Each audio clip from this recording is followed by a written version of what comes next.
So today we're going to be testing Fatshark module latency, and to be exact, we're going to be testing the Realacc RX 5808 Pro, which is this little guy right here. Now, in theory, there is no latency, but we're just here to test it out. Maybe we see something unique, maybe we see something interesting, and we can go ahead and check other modules as well and see what we could find. But currently, this is just a quick test just to see latency. Later on, I'll do like a little shootout and seeing what else we could find. Now, before we begin, this is a new oscilloscope from Siglent. This was provided to me by Siglent, and which is a very awesome company. The first oscilloscope that I purchased was from them, and it was basically the best budget oscilloscope you can get because it was 200 megahertz. It just had a lot of features that I really loved, but after a while I was limited by 2 channels, which means I could only watch 2 things at once. For example, when we did the FPV camera latency, we could watch one channel on when the LED turns on and the other channel on the video feed. But now we're able to watch 4 channels. This is one of their newer ones here. It's kind of the bigger brother of the one I had. It's also rated for 200 megahertz, and it is a 4-channel beast right here. So this is pretty awesome. I'm going to make a separate video later on for the oscilloscopes that I've been using, especially this one that has been provided to me by Siglent, and I do thank Siglent for the awesome oscilloscope. All right, so let's begin. So let's talk about this. What can we do now? Now, since we have 4 channels, all we need is 3 channels. One channel will be on the LED. So when we click this, we'll see the LED go on and off.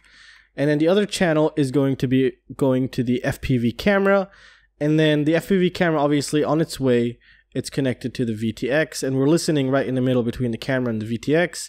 And we're also listening on the Fatshark module, which is completely separated from this whole setup. But it seems like it is because there's a shitload of wires. But that's not the point. All right, so let me power up the VTX real quick. All right, so now we have everything powered on. The VTX, the Fatshark module, as well as the camera. And when I click, as you can see, the LED goes on and that stuff goes crazy. So let's take a look at the oscilloscope and see what's really going on here. All right, so as you can tell here, there's 3 lines. There's a yellow, purple, and blue, depending on how the camera is picking it up. Now, the yellow line is the LED. Well, watch me click the LED, and that's the LED. When I hold it, when it goes up, that means the LED is on. This line is the camera feed, which is going to the oscilloscope and going to the VTX.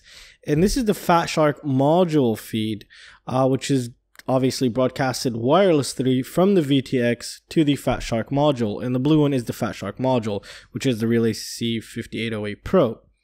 Now let's go ahead and just take one quick sample and see if there's any latency. Like I mentioned, in theory there should be no latency. Let's go ahead and take a first sample. Okay. Alright, so let's go ahead and take a first sample. Alright, we got our first sample. As you can see here, this is when the LED turned on. This is when the FPV camera picked up the change, and this is the Fatshark module when it picked up whatever was sent to it. So let's go ahead and take a closer look. Let's zoom in here, and let's just see what we find. Now, from looking at it, there's absolutely 0 latency because you can see this aligns perfect. So here's the peak of the signal. Yeah. So there is no latency, so that's pretty insane. But however, there's something pretty interesting. I still don't know what's going on here. Can you see that zigzag? Now the signal goes crazy until okay, so let's just check this out. This is when the LED turned on. It stayed on till here or more. And as you can tell here, this is when the camera picked it up. Now when the camera picked it up, it took a while for the exposure to you know, sink in and correct itself, and then that's where you could actually see with your eyes what's really going on. And as you can tell here, it's going crazy while also the exposure is getting fixed up in there. But the thing is, it looks like it's an inverted signal, which is what's tripping me out, because it seems inverted, but I could be completely wrong. I'm gonna look into this, but this is crazy right here.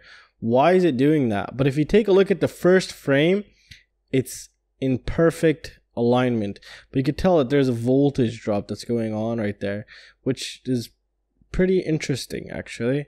And I'm gonna get more modules to see what this really is. Does it have to do with something within itself, from changing from receiver to receiver, since it's a dual it's a diversity receiver or module? So this is pretty interesting.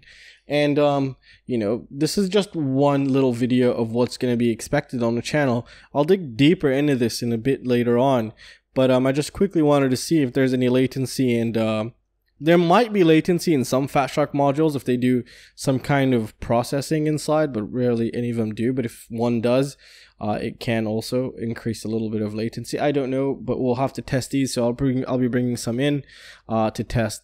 Now, there's something also that's super crazy and super interesting that is going to be expected on the channel. Now, I've been waiting for this oscilloscope to actually arrive for a while. And the thing what we can do with this now is we can figure out the latency from the point where you put full throttle all the way down to your motor. Isn't that insane? So we can actually see D-Shot 100, multi-shot, D-Shot 150, 1200. If any of those do change that latency from the point you clicked full throttle to your receiver, we could watch the transmitter to the receiver to the motor itself, which is going to be pretty darn crazy. I can't wait to do that. So I'm currently setting that up. It'll probably be out next week. I'm working on it. And that's just going to be pretty crazy. We're also going to be testing the iBus and SBus protocol, seeing if, you know, Betaflight processes iBus faster or it processes SBus faster, because each of them have their own separate code and maybe one is faster than the other. You know, it's going to be pretty interesting. I have no idea what I'm going to find. I have no idea what to expect. It's just going to be awesome. And we're just basically waiting for one last component to arrive before we do some crazy things on this channel. My 3-axis gimbal for the quad.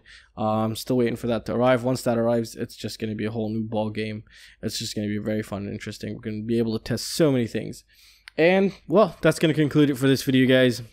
Please consider joining my Patreon, help me support this channel, help me support this mission, documenting and just testing everything we possibly can. You could also use affiliate links down below. Those greatly support the channel. And go ahead and check out Siglent.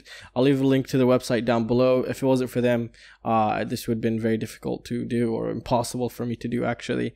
And I really, just a huge shout out to Siglent for the opportunity, or for the device here. And yeah, if you guys have any questions or any suggestions, feel free to let me know. And please don't forget to like, share, and subscribe. And I will see you next time. See you guys. Take care.